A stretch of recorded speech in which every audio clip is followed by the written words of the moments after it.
Are you a good person? Well, that depends, you may think. Let's say you meet an injured stranger in clear need of help.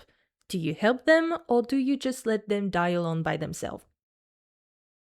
Well, they made a whole game about it, so let's play it, guys! Today, folks, we are playing Invite Me In, the demo. Pause! Before diving into it though, I have to say this video was a nightmare to edit, okay? Because I had lots of problems with my mic and my editing software, which causes a lot of awkward pops here and there, and I'm truly so sorry about that. That looks reassuring, yes? This is a horror game demo that contains content made to induce fear, a soft spot of mine. It is not recommended for those easily disturbed. If needed, please read the content warnings before continuing. We're alphas on this channel. We're angry, manly, stupid alphas, so we're not even reading the content warnings. As the sun finally sets, the lengthening shadows all begin to bleed together until everything is covered in darkness. My path is only illuminated by the occasional streetlight, and I start to become nervous again, like something bad is about to happen if not treated with caution. 7 cents, MC, that's pretty cool. I start picking up my pace as I get closer to home. I didn't plan to be out for so long, especially not at night all by myself. The grocery store bag clenched tightly in my hand seems much heavier, even though it only carries the sole jug of milk that I desperately needed before leaving the house earlier. You went out for milk, and I have a feeling it's not gonna end well, so that's the moral of the story very early on. Do not get out to get milk! No, stay home with your kids. That's good enough. That's better. Now I'm wondering if it was really worth the trip. It never is, not for fucking milk. Please. Turning the corner just leads to another dark road. I debate whether I should slow down to prevent tripping or just break out into a run here and now. I feel like if you just started running out of nowhere in a dark alley at night, you'd be the scary one, so yeah, start running, okay? Don't be the scared one, be the scary one. Another moral of the story, I guess. But it's just a couple more blocks. Then I'll be back at home. For some reason nagging at the back of my mind, that didn't feel like an appealing solution either. Maybe we don't have 7 cents after all. If something dangerous really was just out of view, going back to an empty house was just like throwing a blanket over your head to keep the monsters away. Oh my, we're actually having a smart MC in a horror game, that's rare. It's moments like this I wish I didn't live alone. But I'm probably just anxious for no reason. I don't have any evidence that someone is really trying to hurt me. Just these paranoid feelings in the back of my mind that I should ignore. Focusing on getting home is the only thing I need to worry about for now. Then I can eat dinner, chill out, and finally get some much needed rest. Just as I was about to turn down the last street, I see a figure sitting next to the sidewalk a few feet in front of me. I immediately stop walking and try to get a better look before getting any closer. They are almost fully hidden from view, so I didn't have much of a chance to see them from farther away, and they are perfectly still. Are they dead already? That's another great question. If you find somebody who looks, appears to be dead, like you're pretty sure they're dead right there on the sidewalk, do you call someone or do you just keep walking? Later on, if somebody asks you something, you can just say, hey, I thought they were asleep on the sidewalk. Who am I to disturb somebody just resting on the sidewalk peacefully? I'm minding my business, really. I feel the fear rising in me again and stay frozen in the same spot. My muscles tense, waiting to see if the stranger makes a move. They do nothing, and since it's so dark, I can't even tell if they have seen me or not. Though I keep getting the feeling they are staring right at me. You just think everybody's obsessed with you? Come on, MC. It's terrifying, but I can't just stand here forever. I want to go home. Swallowing the lingering morbid thoughts and stirring up some bravery, I begin to walk again until I'm only a couple of feet away from the stranger. They don't look very scary now, do they? I mean, they look very young, first of all. I know appearances are not to be trusted, okay? You don't judge a book by its cover, but I do. A little, I don't know, I feel like if I see this person in the street alone at night, sitting on the floor, I wouldn't be scared, I think. Maybe I'm just tripping and lying to myself, I don't know. Once I'm closer, I can finally make out some of the vague details of their face. His face, and we make eye contact. Ooh. I flinch back a bit after seeing him look at me, but then I start to notice something strange. He's curled up in the grass, clutching his arm tightly to his body, and I begin to hear his heavy, uneven breaths over my own. As soon as I see the state he's in, I'm not only more worried than before, but now also heavily concerned for his well-being. That's a good, gentle, caring little MC. You might be stupid after all, girl. Hello? Can you hear me all right? Are you okay? What happened? For a moment, he just keeps looking at me. His expression is unreadable this far from any light source, but he must feel scared too. He doesn't respond. At this point, I feel he may be really injured. Maybe he can't even understand me. Just as I reach into my pocket to try and call for help, he finally speaks up. Something happened to me earlier. I was just trying to walk home and I'm a bit hurt right now. Yeah, I can tell, bitch. A bit hurt? He doesn't seem like he's doing well at all. Do you need help? Can you walk? He leans forward and begins to push up on his arms like he is trying to stand up, but he quickly winces and sits back to his original position. My arms really hurt. My legs are okay though. How did you hurt your arms? Is anything broken? I mean, he's not a doctor. He probably doesn't know if it's broken. It hurts. That's all he has, really. Broken? I didn't break anything. He shifts uncomfortably on the ground, trying to move his body to a more upright position. He looks at me a bit nervous. It's easier to see his face like this. And his face is a bit cute too. It's the perfect moment to flirt, really, so a bit cute too. I didn't notice it before, but this guy has such nice wavy hair and pretty eyes. He does, though. Those are like red eyes. That's pretty cool. I feel kind of bad focusing on that, but the realization truly caught me off guard. Yeah, I shouldn't be thinking about this and instead try to find out how to help him. Multitasking? Excuse me? You can do multiple things at the same time. I must seem so rude right now. Please don't think I'm acting weird. I don't think he can read your thoughts, girl. You're okay, really. Is everything alright? Oh god, he thinks I'm acting weird. Everything is totally fine. I'm just a bit squeamish about broken bones is all. You don't have to worry. My arms aren't broken. Just a bit hurt. Well, okay, I'm glad it's not that bad then. Still need to go see a fucking doctor. What are these two people doing? You should really be more careful. Getting injured on the side of the road this late is really dangerous. Yeah, I'm sure he did that on purpose, girl. What the fuck? Maybe he did, right? But if you... Just a piece of advice in case you need it. If you find somebody badly injured on the sidewalk late at night, maybe don't scold them. Oh my god, are you hurt? Are you okay? What kind of stupid idea is it, getting hurt at this, like this late at night on the sidewalk? Like, please don't be that kind of person. That's obviously, you're right. I'm really glad you're the one who came along. I thought I was going to end up being mugged or murdered, but it ended up being a total overreaction. And now I'm just having a normal conversation with a stranger sitting in the grass. Well, that isn't too normal, but I still don't really know anything about him, and he still seems pretty worried too. I would really like to know more about him too. I should try to calm him down a bit more so I can help better. He isn't going to tell me anything like this. What's your name? My name? It's Devyn. He seems really shy about it. I feel kind of bad asking now. That's a really nice name. It suits you. There's no way. I think your name is much nicer. Excuse me? Either you're very flirty and awkward too. Like, I don't even know your name, but your name is beautiful. Like, I don't know your name, but I just know it suits you so well, okay? Or you're a stalker. Yeah, you're a stalker. Or you're a stalking little piece of shit. My name? Wait. What? How do you know my name? I didn't tell it to you yet. Oh, you didn't? I'm sorry. I must have thought you said it already and it slipped my mind. I feel a bit embarrassed. I hope you don't think I'm insincere now that I complimented something I didn't even know.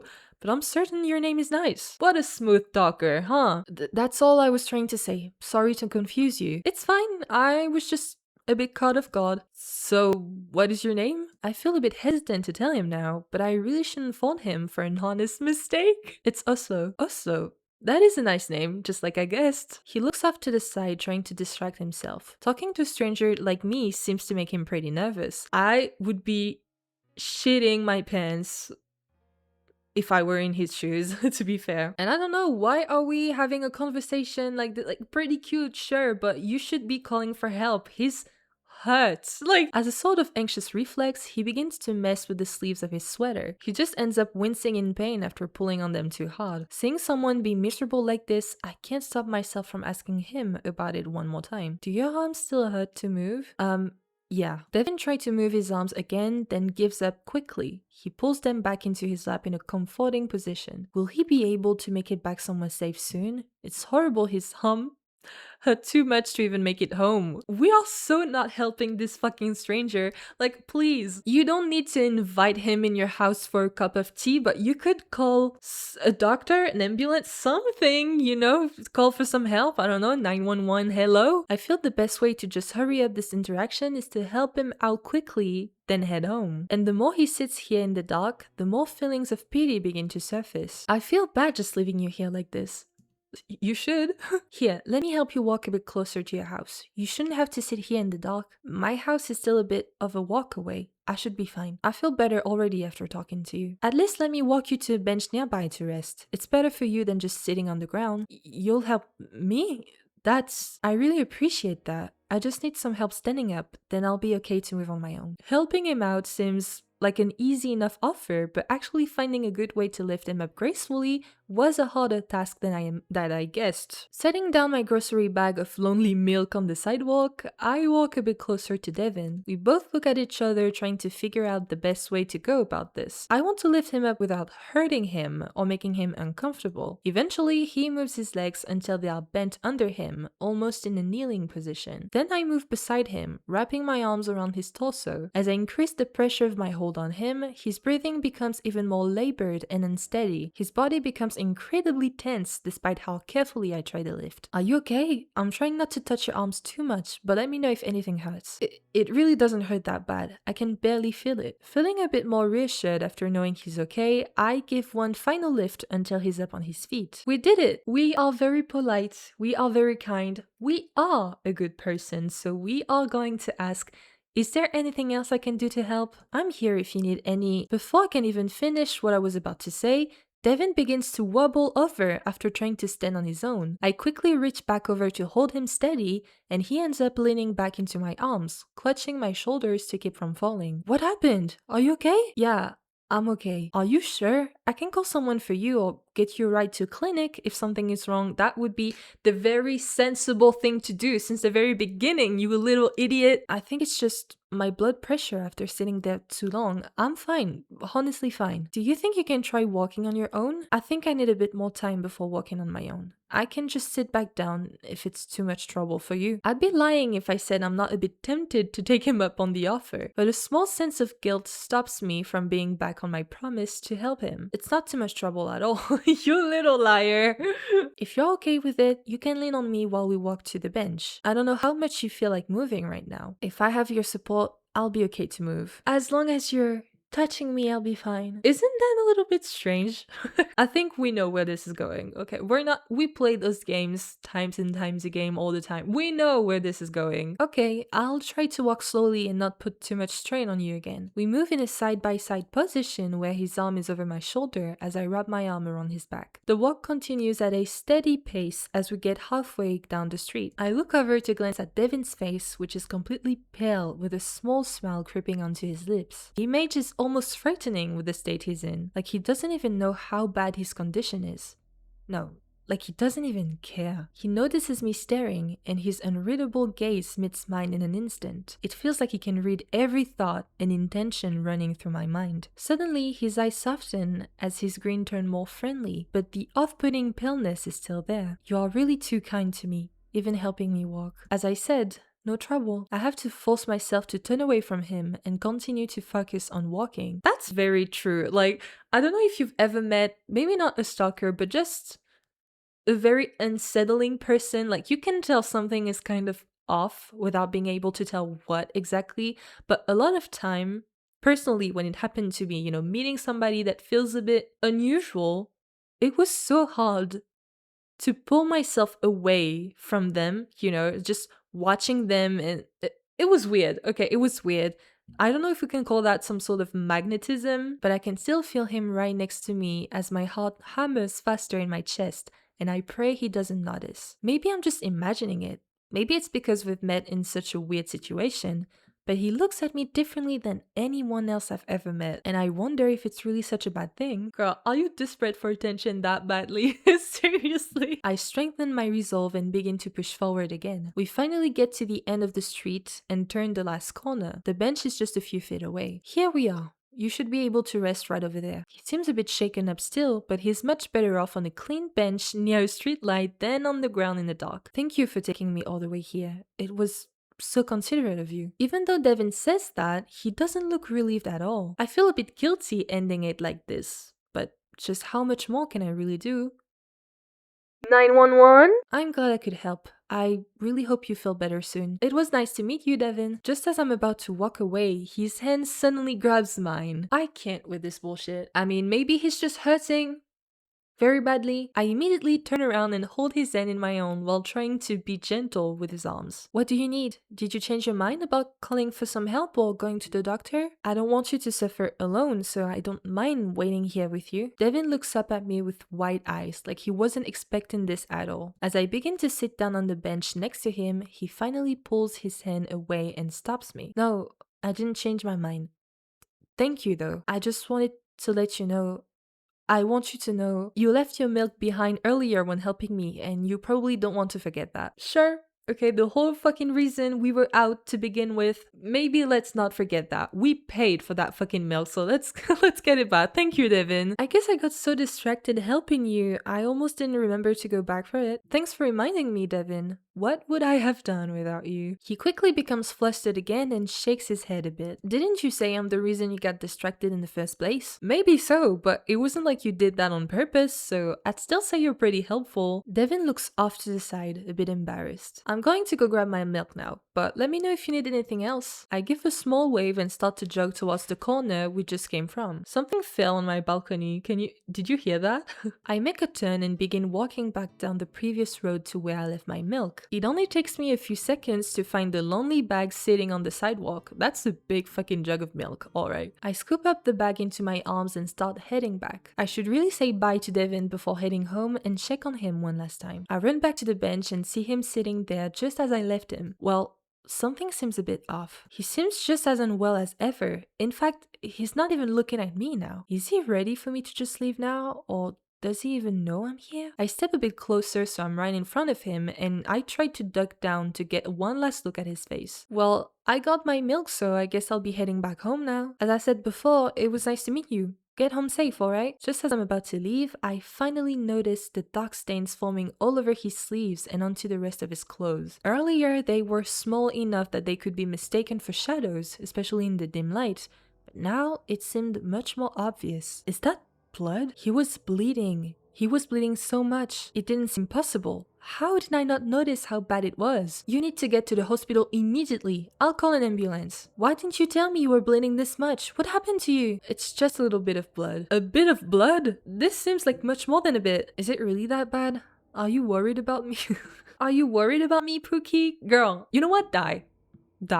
Yes, now just show me how you got injured. I walk closer and try to reach over to grab his hand. Suddenly, Devyn moves up from the bench and stands in front of me. Oh, doesn't hurt too much now, does it? Also, please just listen to me. I need help. But Devyn seems to inhale deeply, like he's trying to rise all the courage and willpower he has. His eyes glance at mine, shifting from assessing to pleading, like he really needs to tell me something. Will you please hear me out? I hesitate a bit, but my curiosity and suspicion makes me want to hear why he's been acting so strange this whole time. Maybe he really does have a good reason, and I can't deny he truly needs help. Yeah.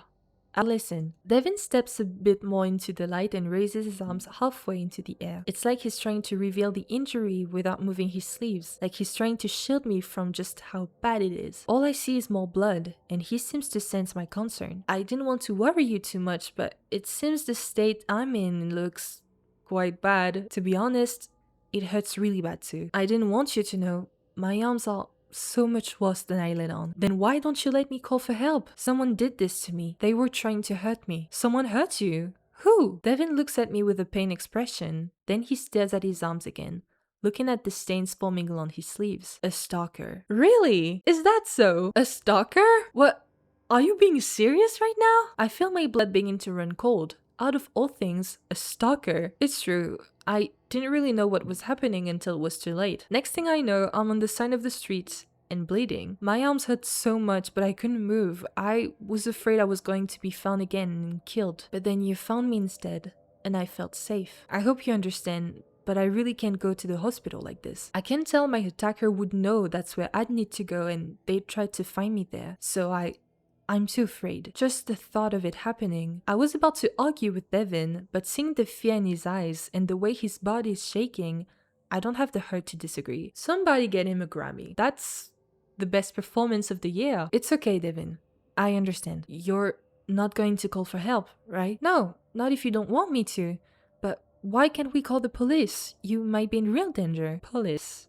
I really don't think that's a good idea. It makes me too nervous. Plus, I don't even think they would take me seriously after not believing me before. Looking at the blood continuing to drip from his hands, I feel it's hard not to take Devyn seriously at this moment. But if he feels so certain about it, I shouldn't doubt him about this either. There has to be some solution, right? He can't just deal with this by himself and risk getting hurt even more. I want him to be able to get help. His life could be at risk, and I don't think I could go home only to see him on the news tomorrow. Then what are we supposed to do? You can't keep walking around like that. I really don't think I can just be home alone while someone is after me. Then if there were some basic medical supplies, I could make it work. I've patched myself up from worse. I may end up regretting this later, but one thing I know for sure, I can't just leave him like this. I may be terrified, but that's nothing compared to what Devyn is going through at this moment. I've been on edge the past few weeks with thoughts someone had been watching me, but he's living it. I can't help but feel a sense of connection though, like it was fate that I happened to be the one here to help him. If anyone would know what it's like to live with this fear and how it can affect you, it would be me. And wouldn't I want someone to do the same for me if I was ever in such a dangerous situation? As I've been going through my reasoning in mind, Devyn has just been staring at me with a hopeful expression. If you need some place to go,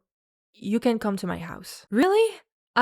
I can come to your house? I have a first aid kit I bought recently. I'm not sure how helpful it will be, but it's better than nothing. Yeah, that'll work fine. Sorry, I can't believe you're really helping me. I'm not going to leave you out here alone or just hand you off to people you don't feel safe with. We stare at each other for a moment, assessing this bizarre situation that's been laid out quickly in front of us. But the look on his face, he seems so happy. Ecstatic even. This just shows that I definitely made the correct choice. Right. So we shouldn't stay out there too long, right? Isn't it kind of dangerous? Yes, you're right. We should leave right now. I think we're safe, but it's best to be careful and hurry along. Alright, then let's go. I instinctively walk over to Devyn and lean against him, moving my arm across his back again. Oslo, what are you doing? You still need help with walking, don't you? Of course. Sorry, I nearly forgot and it surprised me. I can't help but smile at how flustered he still gets at this point, even with how horrible his night has gone. Even though we just met, Devyn seems to enjoy being around me. I'm happy to think I could make what must be one of the worst days ever a bit brighter. My house is just a few buildings down, so you don't have to wait too long. And then you can just stay with me for the night and call whoever you need to call in the morning. This is really too kind of you. It really is. I don't deserve it. It really doesn't. But at the same time, I can't reject the offer. Don't feel bad about it. I really do want to help you. Is there a reason why you want to help me? Or are you just the type of person who would help anyone? Devyn's face looks a bit upset when he says this. Does he think I have weird motives? Girl, he has weird motives, come on. If anything, I think he fucking injured himself just to get closer to you. Girl, I just think if I were in your shoes, I'd want someone to look out for me like this. I bet there is someone who would do anything for you.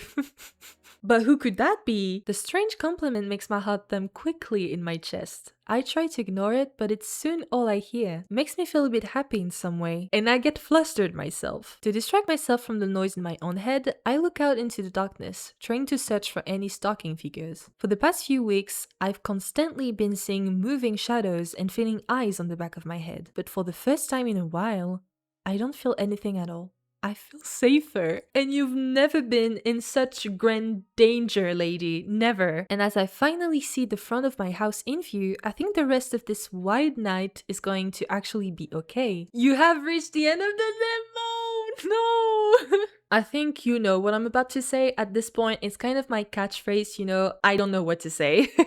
This was a very fun game, okay? It gave everything a demo is supposed to give you, you know? The premise, the main characters, the atmosphere as a whole. So I'm hooked, really. So far, the creepiness hasn't been too much, right? Like, clearly you can tell there's something very off with Devyn, but I guess it's not too unsettling yet. I'm really interested in this game. I'm curious to see what the fuck is going to happen once we get our stalker, Devyn, a strange but sweet injured stranger, into our house. Okay, I'm very curious. I hope there will be updates about the game, and if there are any at any point, I will play the whole game. Yeah. Listen, I mentioned this when we were playing See How the Cat Jumps. I am terrified by fucking stalker-ish content, yandere sort of tropes. That is something that really terrifies me much more than any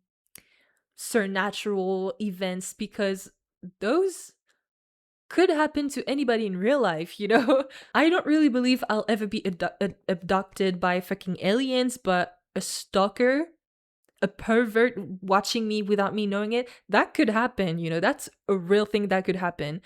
I'm sorry if you believe in aliens, I just don't. So yeah, that's why it's so freaky to me. It's because it's plausible. It could happen. So I don't know why I'm doing this. I don't know why I like to torture myself this much, okay? But yeah, I am afraid of stalkerish content, but I fucking love it. Every time I eat it up, girl. Oh my god. So yeah, if you're into yandere slash stalkerish content, you'll probably find a bit of that on my channel in the next video, okay? I don't always mention it, but like this video if you feel like it. That was it for today's video. Thank you for watching the whole thing. Please go check out the original game, play the demo by yourself, show love to the developers, creators, okay? And I'll see you next video, I suppose. Bye.